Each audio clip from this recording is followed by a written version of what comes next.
Assalamualaikum warahmatullahi wabarakatuh. Alam kubur merupakan tempat pertama bagi manusia yang telah meninggal dunia sebelum menuju akhirat.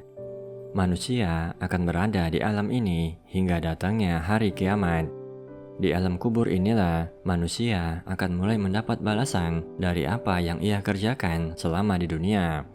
Ada yang mendapat nikmat di alam kuburnya, dan ada pula yang mendapat siksa sebagai balasan atas apa yang sudah ia kerjakan. Rasulullah SAW bersabda, alam kubur merupakan tempat singgah pertama dari tahapan akhirat. Apabila seorang hamba berhasil melewati tahapan tersebut, dia akan sukses dan mudah melalui tahapan berikutnya. Apabila gagal, tahapan berikutnya pasti lebih berat. Hadis riwayat Tirmizi dan Ibnu Majah. Ketika manusia sudah berada di alam kubur, maka tidak ada lagi kesempatan baginya untuk beramal baik. Tidak ada seorang pun yang bisa menemaninya. Sekalipun dulunya ketika di dunia ia memiliki ribuan teman, harta yang melimpah, jabatan yang tinggi, namun semuanya meninggalkannya sendirian di alam kubur, kecuali amal soleh yang pernah ia lakukan semasa di dunia. Oleh karenanya, Rasulullah SAW memerintahkan kepada umatnya untuk selalu memohon perlindungan kepada Allah Subhanahu wa Ta'ala dari siksa kubur. Rasulullah bersabda, mintalah perlindungan kepada Allah dari siksa kubur, karena siksa kubur adalah hal yang benar. Hadis riwayat At-Tabrani. Berikut adalah amalan yang bisa dilakukan oleh seorang muslim agar selamat dari siksa kubur yang sangat mengerikan. Pertama, menjaga sholat 5 waktu. Sholat merupakan amal pertama yang akan diperhitungkan. Dalam sebuah hadis dikatakan bahwa Nabi SAW bersabda, sesungguhnya amal yang pertama dihisab pada seorang hamba adalah sholatnya. Apabila sholatnya baik, sungguh ia telah beruntung dan berhasil. Namun apabila sholatnya rusak, sungguh ia telah gagal dan rugi. Jika ada kekurangan dari sholat wajibnya, maka Allah Ta'ala berfirman, lihatlah wahai para malaikat, apakah hambaku memiliki sholat sunnah? Maka disempurnakanlah apa yang kurang dari sholat wajibnya. Kemudian begitu pula dengan seluruh amalnya. Hadis riwayat Tirmizi. Jangan sekalipun menyepelekan kewajiban sholat, karena orang yang mengingkari kewajiban sholat, menganggap sholat bukanlah kewajiban, maka ia telah kafir, karena sholat merupakan pembatas antara iman dengan kekafiran. Rasulullah bersabda, sesungguhnya pembatas antara seorang muslim dengan kesyirikan dan kekafiran adalah meninggalkan sholat. Hadis riwayat Muslim. Kedua, berdoa kepada Allah Subhanahu wa Ta'ala. Dari Abu Hurairah radhiyallahu anhu, Rasulullah SAW bersabda, apabila salah seorang di antara kalian bertasyahud, hendaklah ia meminta perlindungan kepada Allah dari 4 perkara dengan mengucapkan, Allahumma inni a'udzubika min azabi jahannam, wa min azabil qabri, wa min fitnatil mahya wal mamad, wa min sarri fitnatil masihid dajjal. Ya Allah, sesungguhnya aku berlindung kepadamu dari siksa neraka jahanam, dari siksa kubur, dari fitnah kehidupan dan kematian, dan dari kejahatan fitnah Al-Masih Ad-Dajjal. Hadis riwayat Muslim. Ketiga, membaca Al-Quran.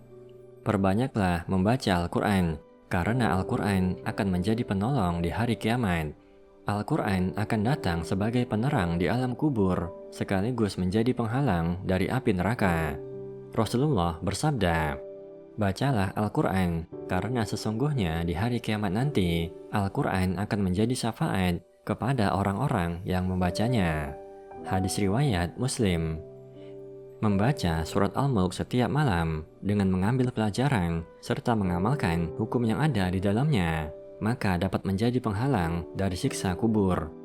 Dari Abdullah bin Mas'ud ia berkata, barang siapa membaca Tabarakallazi biyadihil mulk, yaitu surat Al-Mulk setiap malam, maka Allah akan menghalanginya dari siksa kubur. Keempat, sedekah. Sedekah merupakan salah satu amalan yang bisa menyelamatkan dari siksa kubur. Apalagi bila sedekah yang manfaatnya masih mengalir bagi orang lain, sekalipun ia telah meninggal, maka menjadi amal jariah baginya. Rasulullah bersabda, "Jika anak cucu Adam meninggal dunia, maka terputuslah semua amalnya, kecuali 3 hal: sedekah jariah, ilmu yang bermanfaat, dan anak soleh yang mendoakan orang tuanya." Hadis riwayat Muslim. Rasulullah juga bersabda, "Sesungguhnya sedekah akan mengurangi siksaan kubur dari yang selalu memberi sedekah. Dan sesungguhnya seorang mukmin akan bernaung di bawah naungan sedekahnya di hari kiamat. Oleh karenanya, jangan menahan untuk bersedekah. Banyak orang yang sudah mati ingin hidup kembali agar bisa bersedekah. Maka jangan sampai menunggu mati baru ingin bersedekah." Kelima, senantiasa mengerjakan amal soleh dan menjauhi segala macam perbuatan dosa. Suatu amalan dikatakan sebagai amal soleh jika memenuhi 2 syarat, yaitu ikhlas karena Allah Subhanahu wa Ta'ala dan berasal dari Nabi Sallallahu Alaihi Wasallam. Rasulullah bersabda, "Barang siapa melakukan suatu amalan yang bukan dari ajaran kami, maka amalannya tertolak." Hadis riwayat Bukhari dan Muslim. Selain mendapatkan pahala dan meningkatkan keimanan, amal soleh akan menjadi bekal terbaik di akhirat saat jabatan dan kekayaan tidak berguna untuk menyelamatkan di hari pembalasan. Keenam, berwasiat agar tidak ditangisi secara berlebihan atas kematiannya. Seorang yang telah meninggal dapat disiksa karena tangisan berlebihan keluarganya, seperti menampar pipi, merobek pakaian, berteriak, seakan sebagai ungkapan tidak terima dan tidak ridho dengan takdir dan ketentuan Allah Subhanahu wa Ta'ala. Rasulullah Sallallahu Alaihi Wasallam bersabda, "Siapa yang diratapi, maka dia disiksa karena ratapan yang ditujukan kepadanya."